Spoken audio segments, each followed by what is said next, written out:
Welcome to the Truth Seeker's Guide, an uplifting podcast that explores the pursuit of truth through various disciplines such as history, spirituality, religion, philosophy, inner work, and science. Welcome to the Truth Seeker's Guide. I'm your host, Felipe, and today we're diving into a subject that impacts so many of us, anxiety. But not just the surface level anxiety that we often hear about. We're going to talk about the deeper hidden roots, how our gut, hormones, and nervous system shape the way that we experience panic, fear, even peace. My guest today is Dr. Nicole Cain, a naturopathic doctor, clinical psychologist, and author of the incredible book, Panic Proof. Dr. Cain is pioneering a holistic approach to anxiety, one that doesn't just ask, how do I control my thoughts, but instead, how do I teach my body how to feel safe?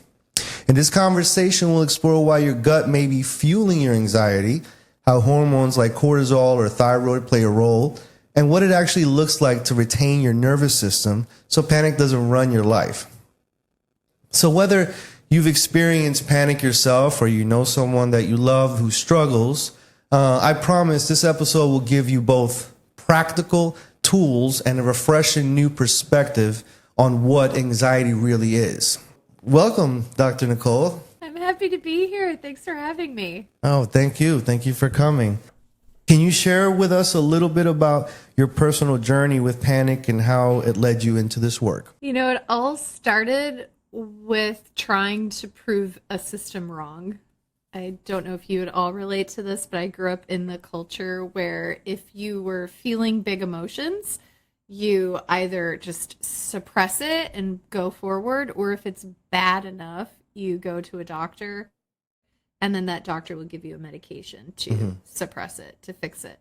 And so for me, having anxiety or depression or panic or worry or whatever it was a sign that I was out of control, that I couldn't control myself, and I was broken.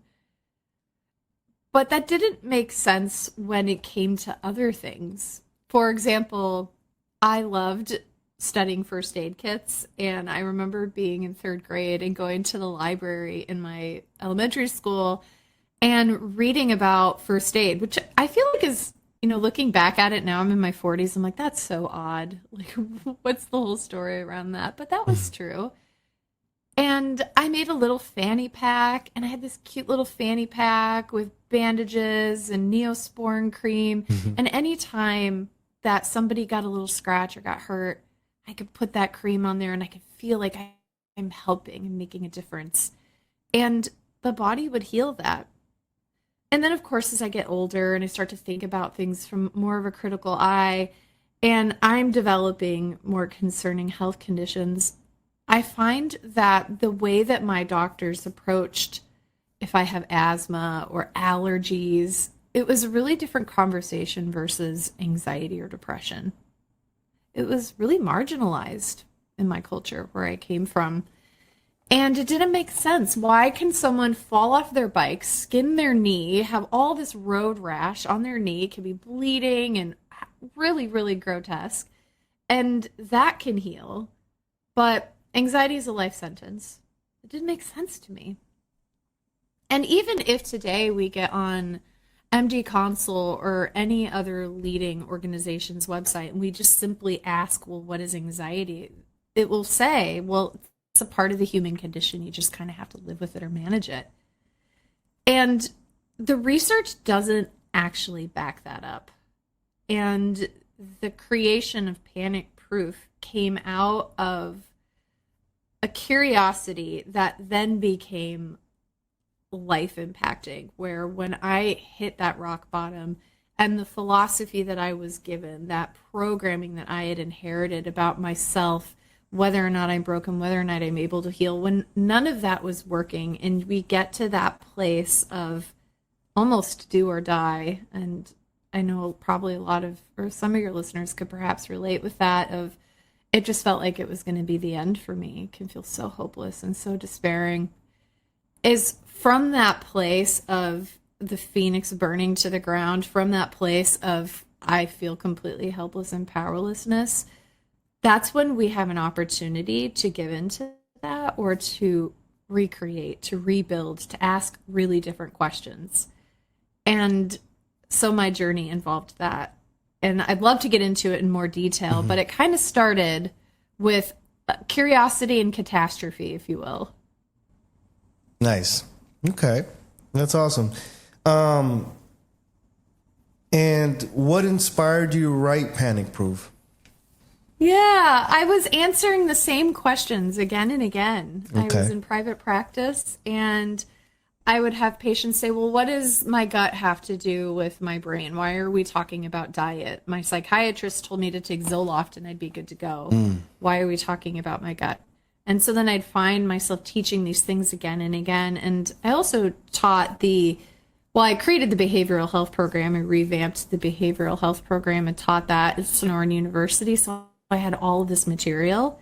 And also, it's expensive to see a functional doctor, especially somebody who's outside of the dominant medicine paradigm, the insurance paradigm, where they'll see you for 5 to 15 minutes, oftentimes write you a script or send you to a talk therapist.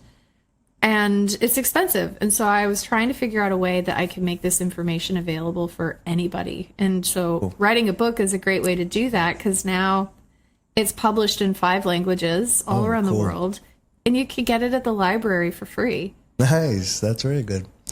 And one of the reasons I even reached out as well, for many years of my life, I was taking prescription Xanax for anxiety, and it did so much harm, I feel, to my life. You know what I mean? That I was so happy there was a moment in my life that I wanted to get off of Xanax, and the problem was that it was very difficult. And so it felt like almost impossible to get out of Xanax. And there was a moment that I found in my life that I said, if any time is available for this, it would be now. And so it took me almost a year, because I took it for almost 7 to 10 years, a very long time to me. And it almost took me a year to wean off of this drug for so long. And as I was trying to wean off, and I asked my doctor, he prescribed also Zoloft to wean off of Xanax. But then I tried it once, and I did not have a good experience with it. I didn't like it at all. In fact, I felt like I'd rather just not. It made me feel like a zombie or something. Like I just can't experience how horrible it made me feel like. And then when I asked my wife about it, and she's an RN, she's like, "Oh yeah. One of the side effects are suicidal thoughts or something." I'm like, "Why am I taking this then? This is crazy." I could see how people get that, and so I eventually weaned off without it. I looked into more natural ways of helping me cope during my time, and then after I weaned off, it took me almost a year to get my mind back to where I am now, like where I felt like not only was it pretending to take this anxiety that I felt like when I got off of it, I was able to cope without it, but then afterwards, I realized that it was also affecting my memory.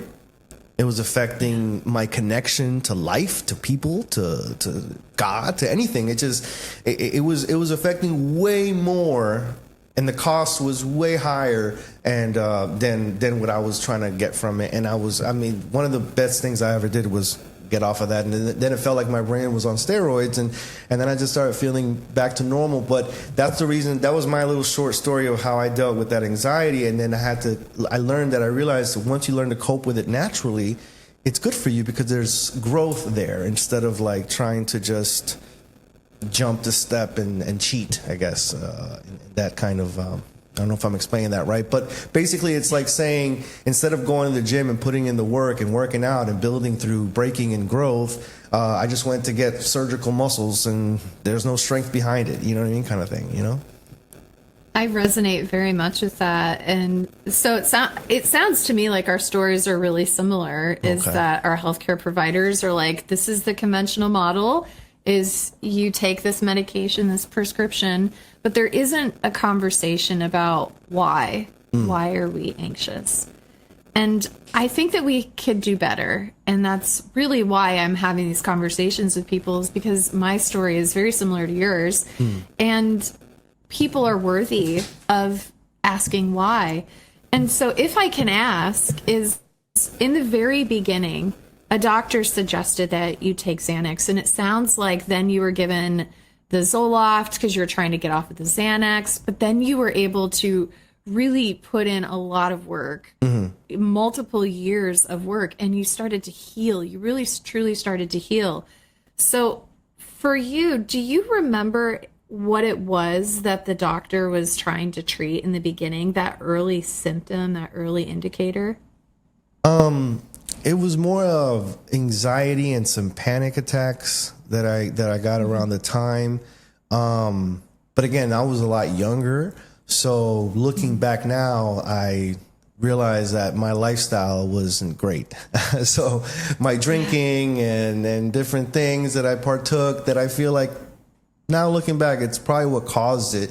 And then just trying to find a magical pill to like just take it away.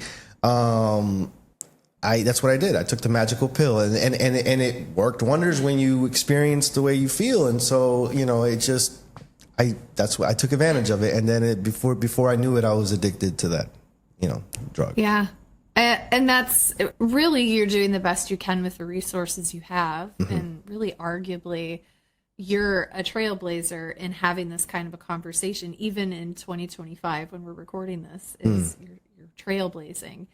Because if you go to, actually, I had a online teaching just before this, and I had someone in Trinidad, and she was like, I'm trying to taper off of benzos, but my doctor told me that there was nothing I could do to help the process, and that I just had to suffer through it because he doesn't believe in natural medicine.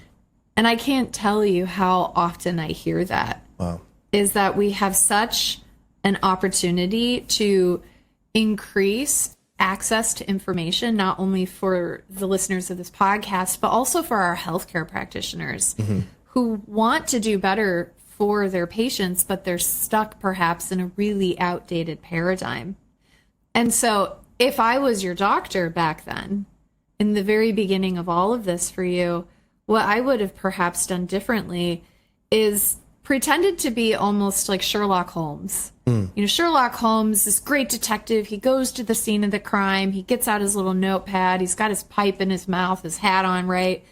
And he's looking at everything with a fine-tooth comb. He's asking all the questions, he's putting the dots together, he's making all these maps. We see this in forensics. We even see this in medical diagnosis. We run tests, we do differentials, we do rule outs, we get second opinions, but we aren't doing this by and large for mental health. So for you and for myself, if I could go back and treat myself, and probably for a lot of your listeners, is we would start by getting really clear on what your body is trying to tell us.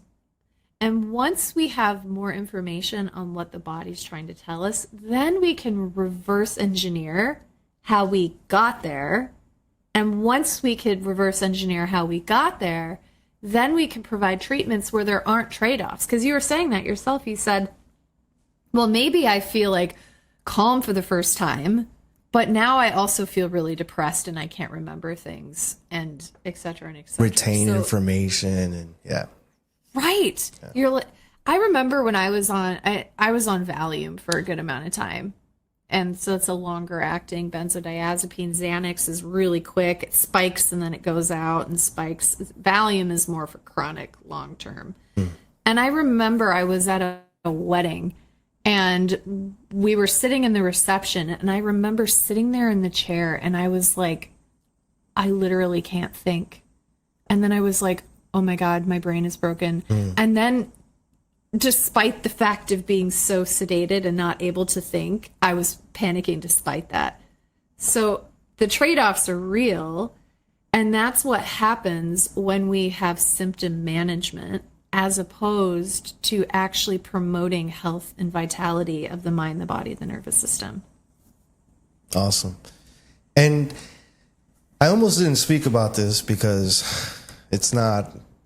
So when the Zoloft didn't work for me, I was looking into natural things that were maybe more herbal or things that grew from the earth that weren't going to have these side effects or things like that. And one of the studies I looked into Johns Hopkins University was that they had it to remove addiction where they were using microdosing of psilocybin. Now, I know this wasn't something that you can find in your nearby store or something. So that's why it's a little, to talk about. But I did want to share it because I did find some, and I ended up using the microdose of psilocybin. For those who don't understand, a microdose is like a tenth of what it could do, and it doesn't give you any psychedelic effects or anything to that nature. But believing it or not, that microdosing actually helped me with other things. Of course, I was using lion's mane, mushrooms and different things to help my cognitive health and feeding myself superfoods for my brain. But it really helped, and not because it like took the pain away or anything, but for some reason it kind of helped me understand what I was going through.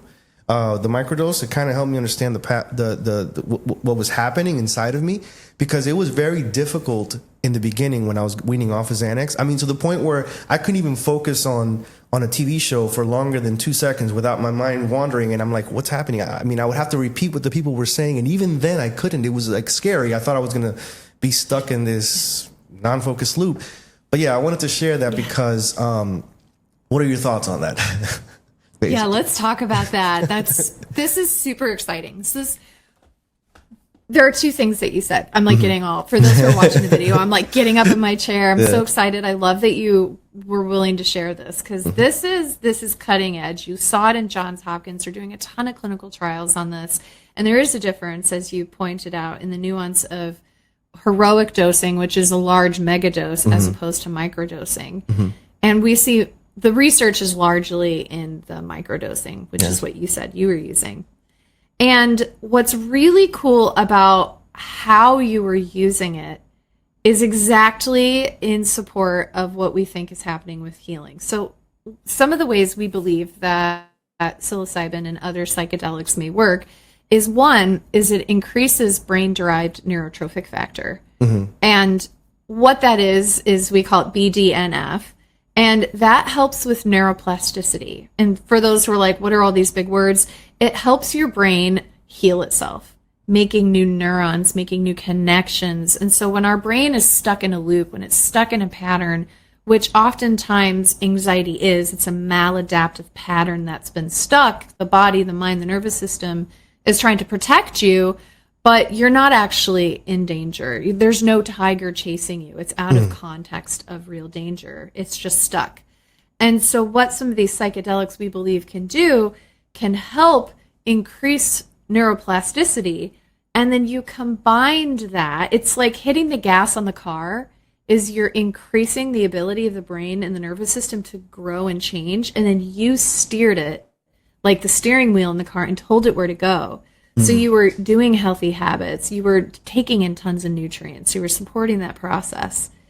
And so I think that is going to be a key factor for many people who are really curious about psychedelics is, well, if I just take a whole bunch and have a fun trip, is that experience going to be as therapeutic as if it's done mindfully, intentionally, perhaps with a trained clinician who can help you work through what's getting unpacked? So I really love that you talked about that. The other thing that I think is really interesting with psychedelics, which is a little bit unique to this kind of psilocybin, a plant medicine, is that it can activate parts of the brain that are involved in getting outside of ourselves. So one of the key features of anxiety is that our brains get stuck in what's called the default mode network. This is when you're in autopilot. This is when you're driving down the highway, you're not changing lanes, you're not taking the exit, you're just zoned out and going. Most people, we live approximately 95% of our waking time in default mode network. It's an autopilot network. This is the network we see most with anxiety. It's very self-reflective, it's very ruminative. This is people who may experience hypochondriasis, like, oh, I felt this little feeling, what if it's that? Or, oh my gosh, my heart is pounding and I can't stop paying attention to it, or my thoughts are spinning, right? Thought anxiety. And what we see is that if we can shift out of that default mode into what's called the executive control network, which is your dream team. This is the part of you that's talking to me right now in this podcast, We're being logical, analytical, creative. We're pivoting. We're responding. This is the car taking the exit on the highway when you don't want to be on this highway, right? We see that psilocybin for some people can help take us out of default mode network and increase connectivity to that which is outside of us. And so some people say, oh, I feel like I'm connected to nature. Right. I feel like I'm connected to higher power. I feel connected to other people. And we see that these are actually positive changes that are occurring in the brain. So we're reducing connections to default mode, and we're increasing connections to our higher self and our more executive self, which is so cool. And I could go on. Got you. No. I think that could probably be a second segment in the future. But that is what, definitely. But it was interesting because exactly what you explained is what it kind of felt like. You know, it felt like you can step out of yourself and kind of see what's going on and help you understand. Because it's funny how understanding something as you're going through the process, how much it helps is incredible. It just kind of makes things a little easier, kind of like a pain with a purpose kind of thing, you know? And so you kind of see what's happening and it helps you cope through the process. And then of course, to me, it was with the things that really did help me when I was trying to get off, because again, I was taking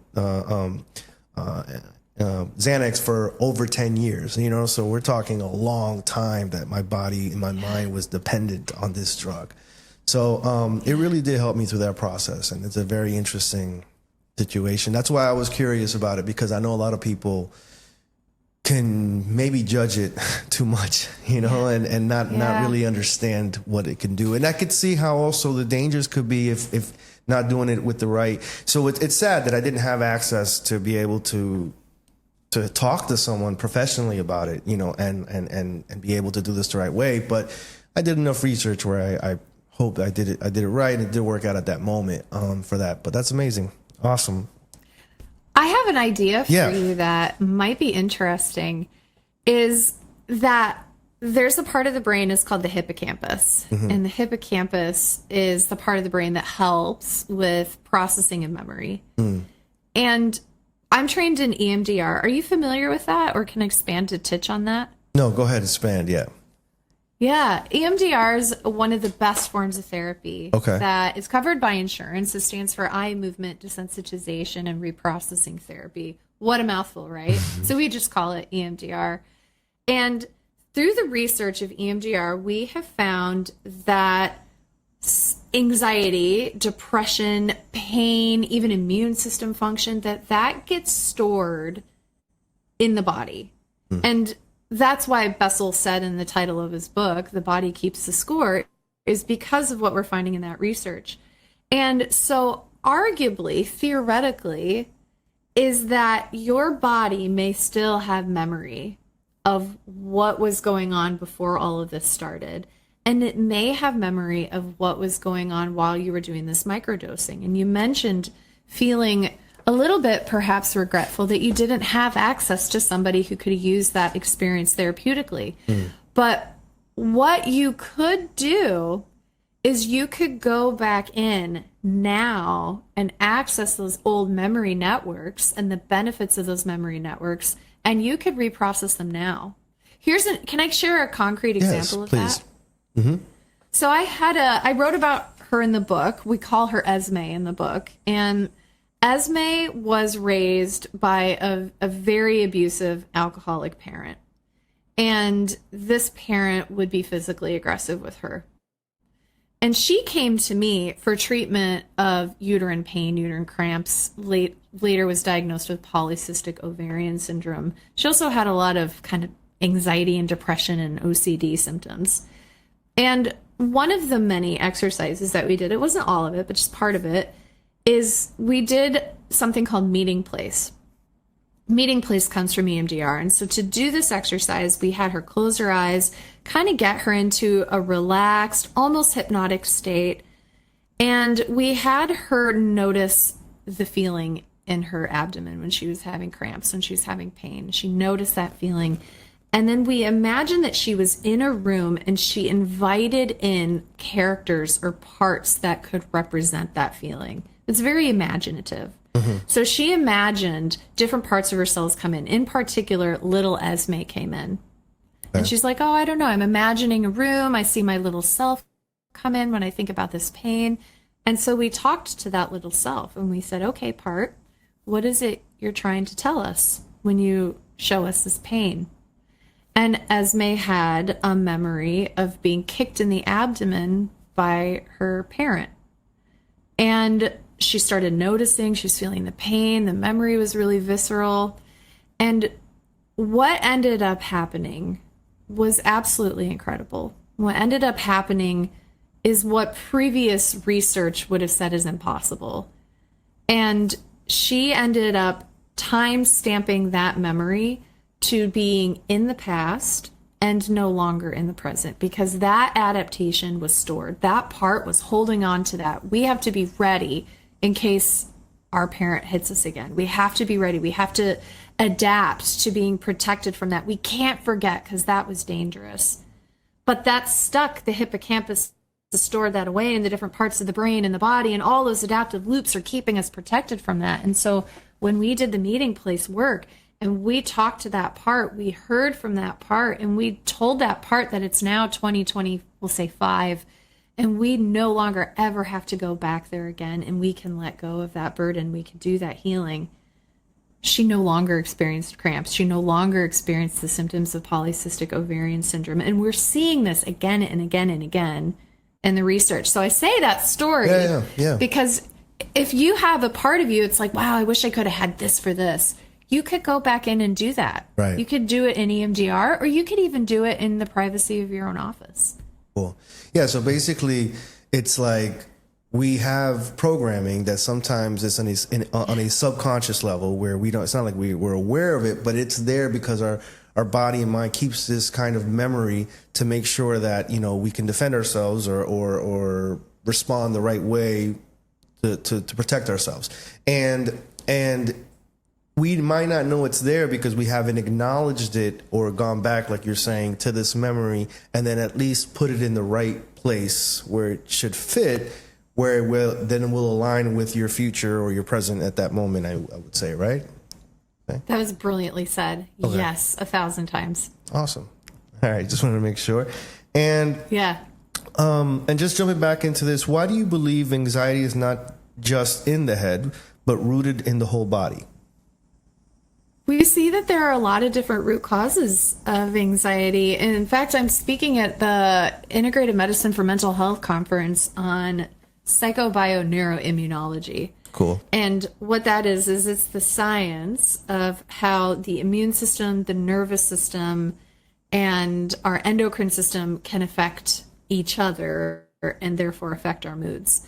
And so, for example, do you ever get, or do you know anybody, I'm asking this question in a way that you'll hopefully say yes, that gets itchy eyes, watery eyes, maybe postnasal drip or some seasonal stuff? Yeah, I mean, I get allergies, but yes. Yeah, same. Apparently I'm allergic to all green things like grass and trees, but I love that. So the immune system cell that's largely behind that is called histamine, right? Mm-hmm. We take antihistamines and Benadryl, and perhaps you've noticed this, but Benadryl can make you feel pretty sleepy, right? Right. Can drowsy. Sometimes people take it for anxiety and insomnia. It can make you feel drowsy. Yes. And what's interesting about histamine is that it is as stimulating to the nervous system as adrenaline. So let's say that a patient, we'll call him Joe. Joe goes to his doctor and he says, I'm dealing with a lot of panic and a lot of anxiety. And the doctor's like, well, you could do talk therapy, or we could give you a medication like Xanax, or likely they'll do an SSRI like Zoloft first. So now Joe's like, oh, I've done the talk therapy. I've analyzed the heck out of it. My body doesn't care what I think. The body's going rogue. It's doing its own thing. Okay, so we give you an antidepressant. So now someone's dealing with all of this panic and anxiety, and now they're taking an antidepressant, and Joe's feeling really frustrated because now he has no libido. He doesn't want to be intimate with his partner. He's also gaining weight, and that's frustrating. And he's feeling kind of suicidal. He's feeling kind of depressed. He's also noticed that he's had the worst allergies. His eyes are puffy, his nose is puffy. So he goes back to the doctor, and the doctor's like, okay, well, you have no libido, so let's try adding Wellbutrin. The Wellbutrin can be helpful for that. And I'm going to give you an antihistamine. So now he's on Wellbutrin and he's on Zoloft and he's tired from the antihistamine. He's zoned out. He feels like a zombie. He's on all these medications and he's no better. And and this can go on and on and on. And we could talk for days about the domino effects of all of that. For example, increasing your risk of Alzheimer's disease we see with chronic antihistamine use, all these different things. But a better way, if Joe came into the office, would to be like, okay, well, let's talk about all your symptoms, head to toe, not just from the neck up, right? Oh, well, I have runny nose, I have this and this and this. And let's say that the doctor is adept at the psychobioneuroimmunological root causes of anxiety and says, I'm wondering about histamine. But if they do even better, and instead of saying, well, I'm just going to suppress histamine, the doctor asks, why? Why is this person suffering from histamine and that person isn't? So now that we're curious, we can go even deeper. It's all about going deeper. Sherlock Holmes just isn't looking at the surfaces. He's opening canisters, he's digging. He may even get a shovel and dig, right? Mm-hmm. So we dig deeper and deeper. So let's say that it turns out that Joe lives in a moldy apartment. And so now he has all of this exogenous exposure to mold.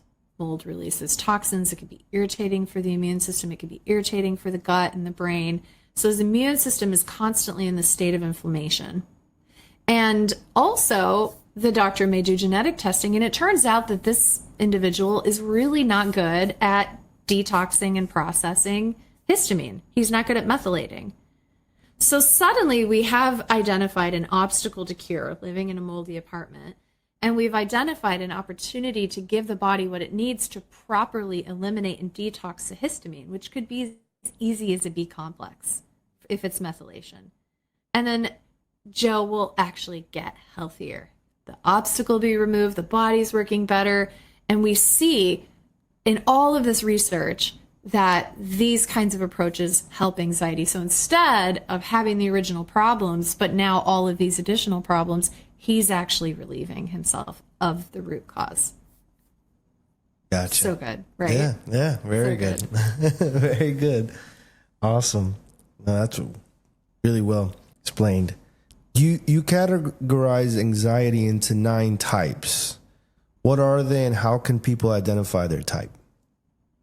Yeah, we'll go through the 9 types. So this is really good if you feel like, I don't know where to start. I'm not a diagnostician. I'm not an expert. But helping us kind of zero in on the system will help us zero in on where to look next. So thought anxiety is when anxiety is really in the thoughts, like obsessive thoughts, looping thoughts, ADHD thoughts, or even brain fog. Like, have you ever been put on the spot and you're just like, brain goes blank and you're just like, right? Thought anxiety. Yeah.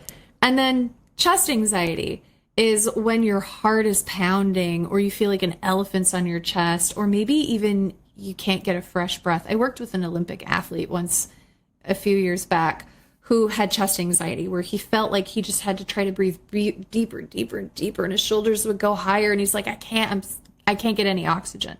This chest anxiety. Gut anxiety. I see this a lot in men, and I see it a lot in people who are in hormonal transitional states. This is when our gut does the talking. We get heartburn, we get nausea, we get gas or bloating. I see kids often, my stomach hurts, I don't want to go to school, but it could be gut anxiety, right? And if someone has gut anxiety, we definitely want to look at the gut. We want to look at the gut-brain axis versus if it's just in the thoughts, maybe we don't start in the gut. And then we have immune system anxiety, which we talked about, originates in the immune system. We have endocrine anxiety, which originates in hormones, thyroid, cortisol, sex hormones like testosterone and estrogen. And then we have anger anxiety, where oftentimes anger is misunderstood and we're not treating it as anxiety, but really that's what's underneath of it. We have depressive anxiety, and that's, as you and I talked about earlier, depression and anxiety mixed. And then we have trauma anxiety. And really trauma is an umbrella that covers all of it, because anxiety is an adaptation to what did or did not happen that is now stuck. But I have identified it as a separate type, because if the main thing is this thing happened, like I was in a car accident, or there's a big storm, or I was in combat and I have intrusive thoughts or nightmares or avoidance, we really want to use trauma-focused therapy first. And so that's the 9th type. I think I got through all of them. Did I miss anything? Thought, chest, gut. And then you have your immunity, hormones. And then I can't remember the rest now, but. You got through a lot of them. Anger, depression, and trauma. Yeah, awesome, we got them. Awesome. Yeah. All right, great. No, that's awesome. That explains. And what's the biggest misconception people have about panic or anxiety? Ooh, one is that panic is a problem to be solved. And actually, you were talking earlier, and I wrote down something that you said because I thought it was so good, is you said pain with purpose. And underneath of that, I wrote panic on purpose. Because our panic isn't the problem. Our panic is our body's way of trying to communicate a problem. Gotcha. And the more we deny, it will amplify, and the more we resist, it will persist. So the biggest myth about panic is it's a problem to be solved, as opposed to the truth of the research is that panic is a solution.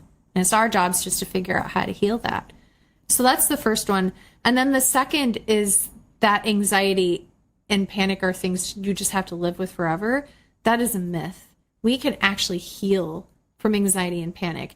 And I want to give an example of that if we just have a few more minutes. Yeah, of course. I used to have a horrible fear of flying. Like, terrible. Like, I would be chomping on ice chips, crying my eyes out, fetal position, praying to whatever God would listen. And I was 100% sure that I was going to die in the plane. There's all these somatic sensations. Like, when you get stressed, where does it show up in your body? I would say, I'm not sure exactly. I mean, I guess because I can think of that it can show up in a lot of different places. Your stomach, your chest, your thoughts, things like that. Yeah, totally. And that's the same for me too, is I felt like my whole body, like my stomach was churning. My elephant was on my chest. I even had nerve pain, nervous system anxiety. I think we missed that one. Nervous system anxiety, where I felt like electricity zapping through my gums and my teeth, and it was just terror. And then I would be afraid of the fear. And then when the fear happens, I'm even more afraid, and it spiral. So I found myself trying to suppress and cope away the anxiety. But what's different now, years later, after doing all this work for years later, I can fly. I just went to Portugal recently. Flew, it was great. But sometimes if we hit some really wonky air, especially because I'm in Phoenix, and it's always terrible flying into Phoenix, is that sometimes my body will say, ooh, we don't like these bumps. This is a little much. And instead of being in that default mode network of autopilot of like, I'm on cruise control, terror central, I'm able to get into that executive place, that logical place, and I'm able to say, oh, interesting, we're feeling activated right now. The body is talking, and I'm going to allow myself to feel the signs of panic on purpose.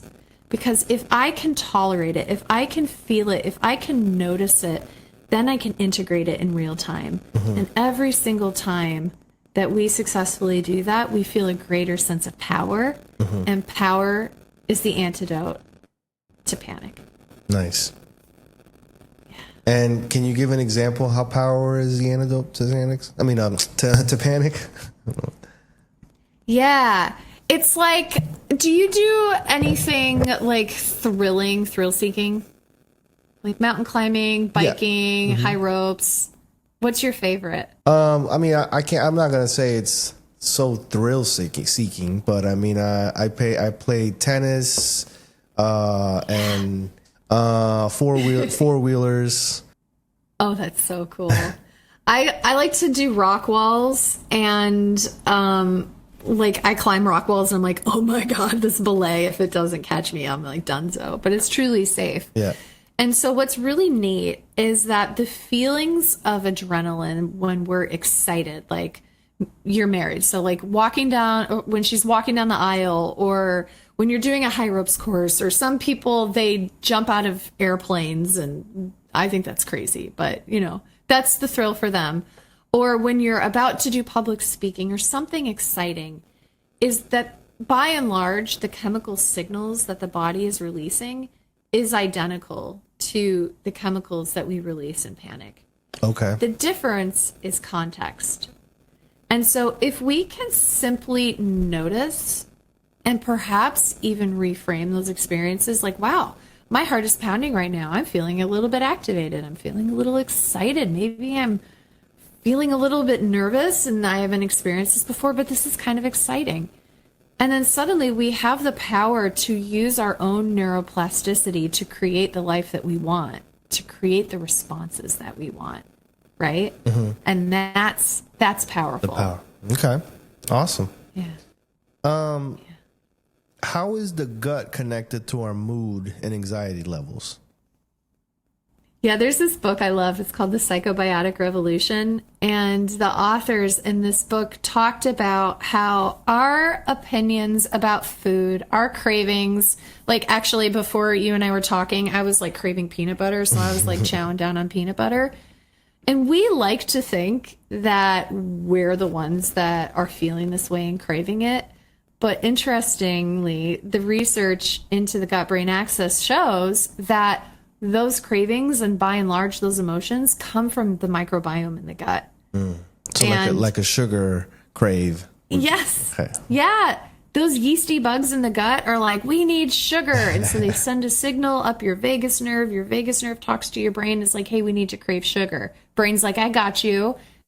And then suddenly you're like, I could really use a brownie right now. I could use an ice cream cone. You're like, wow, I had such a good idea. And the bugs in your gut are like, haha, we wanted that. Yeah, and so your gut will regulate your neurotransmitters. Your gut regulates your mood. Your gut regulates your immune system. Your gut is the boss. Gotcha. And you mentioned so basically like almost like when you said the yeast and things in the gut, it's kind of like because I bake sourdough, so I grow a starter. And I also have a ginger bug. And so I don't know if you know what that is, but they're fermented, you know, and so you got to keep feeding them so they stay alive, you know, and very similar to this gut biome is what you mean. So it's kind of like that, like you're feeding it, it grows and it has its life and it's asking for more to stay alive. I don't know if I'm completely off there. Have you ever seen The Little Shop of Horrors? Feed me Seymour. Yeah. It's like the plant that eats people, traumatized children throughout the 80s and 90s. Yes. Yeah. That's it. Is the yeast called a SCOBY? Is that what it's called? I think they're a little The starter? One is a little different. The other one is lacto I forgot the name of it. But they're Yeah. So, but they're alive, you know, in the sense that I have to grow my starter, which is basically just feeding it water and flour, and then you keep it bubbling and alive. And then if you don't feed it in enough time, it will die in the sense that there's no activity, and then it raises kind of like this, almost like an alcohol liquid at the top. Yeah. And the ginger bug works the same way. It just creates almost like a carbonation of gas, which is what I use to make my homemade ginger ale sodas, is what I make that. That's so cool. And the alcohol byproduct is really interesting. So it's called Otto Brewer syndrome. Have you ever heard of that? No. There's this case of this guy, and I can't remember the exact details of this case, but they thought he was drunk all the time. They're like, you have an alcohol problem. He's like, I'm not drinking. And they're like, you have to be drinking. He would blow in the sobriety test and he had high alcohol. Wow. And he's like, I'm not drinking. They're like, you're a liar. The proof is in the test. And so what they ended up doing is they put him in an inpatient where he was monitored for 24 hours and then given the test again. And he still blew positive for alcohol. And he hadn't consumed any alcohol. So it turns out that he had Otto Brewer syndrome, where he had yeast that was fermenting in the gut and producing an aldehyde byproduct. And then, of course, if we're not properly detoxing the aldehyde, which histamine can get broken down into an aldehyde before we methylate it and B1 thiamine it out. So we have these chemicals that can literally make us feel confused and drunk. And so too much yeast can... This was an extreme case, Of right? course. I was going to say. Yeah, that's awesome. He was a yeasty fella. That's interesting. Never heard of that. Yeah. That's interesting to know. He just produced his own alcohol. And Yeah. He didn't need a beer. He had his own. And now, what role does serotonin and the microbiome play in regulating calm? You know, it all began in the well, actually, it began earlier than that. The first neurotransmitter they discovered was in the colon, and it was called enteramine, which turned out to be serotonin. And then in the 60s, someone postulated, like, well, what does serotonin do for the brain? And what if we give more serotonin? What will happen to the brain?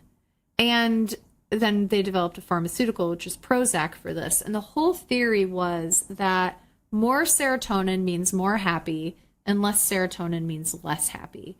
And we've, by and large, functioned from that hypothesis since the 60s. It's 2025. Wow. We've had so much research and development that shows there are many other options. And yet, as you and I were sharing at the beginning of this conversation, we go to our doctors, they give us an antidepressant, right? Mm-hmm. And that's why it came from that. And then the whole system got thrown upside down. In 2022, there was a giant meta-analysis where researchers looked at all of the studies that came out saying that the chemical imbalance theory was correct, that an imbalance in serotonin was why people had depression and anxiety. And it turns out the authors concluded that there was no correlation at all. Oh, okay. And so suddenly we're all like, minds are blown. And what an amazing place to be, right? Because now we get to start asking questions again. Why is it that Lexapro is life-saving for some people and terrible for others? Right. And why is it that Lexapro doesn't work for some people, but Zoloft works for some people, right? What's going on? It's deeper than serotonin. Now we get to know, well, some antidepressants like Zoloft can decrease inflammation, so it can help immune system anxiety. And some antidepressants can increase brain-derived neurotrophic factor, which we talked about when we were talking about psilocybin. Mm-hmm.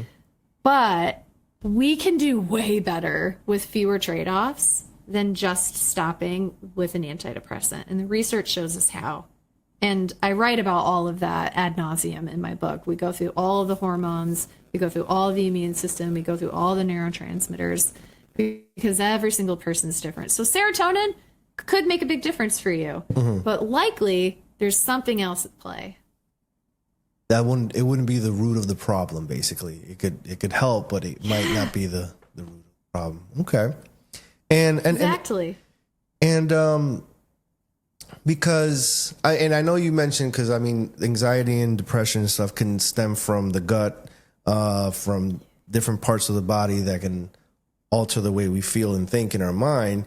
But can it also work the other way around, where our mind and thoughts can create the chemical neuroplasticity that will cause more chemical change in the body that will produce that as well?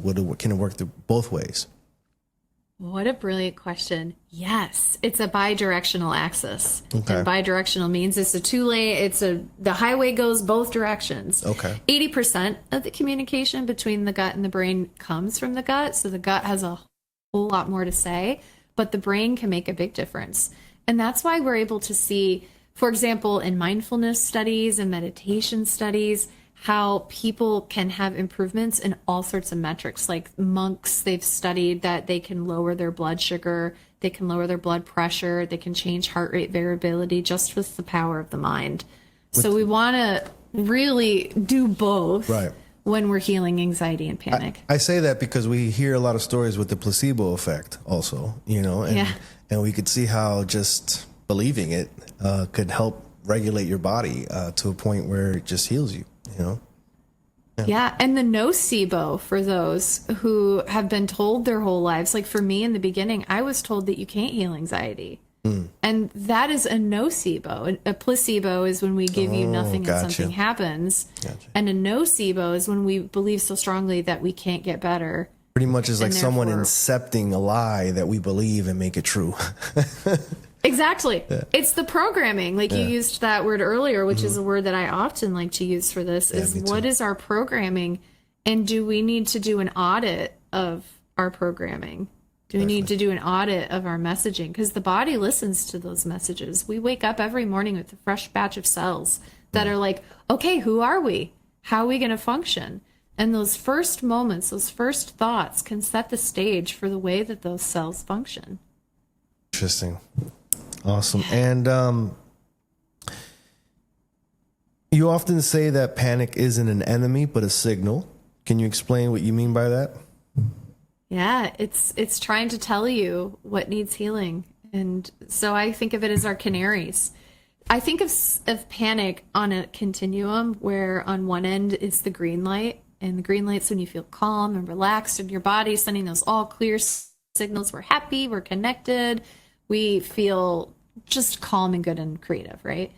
And then when we get a little bit stressed, we shift into the yellow light zone, which is we're getting a little activated. And the body's like, hey, we're a little activated. So you might notice your body temperature goes up. Gotcha. Or you might notice your thoughts get a little bit more foggy. And then as that arousal amplifies, we may go into the red light zone, which is panic. And so the panic is like, hey, you weren't hearing me when we whispered, so we're going to shout. Gotcha. We need you to know that we have mold in the house, or we need you to know that dad has stressed us out, or we need you to know that you haven't eaten anything today. And so it's here to try to help us. So I would say anxiety is like your body sending a check engine sign to you. Be like, hey, man, the homeostasis is a little off here. Something's off here. Check under the hood. Something's wrong. Yeah. And panic is like the engine like shaking on you. Like, oh my gosh. Yeah. I had a Sebring that always had a check engine light on, which apparently is a thing for Sebrings. And then finally, I just like drove around with it. I didn't need to.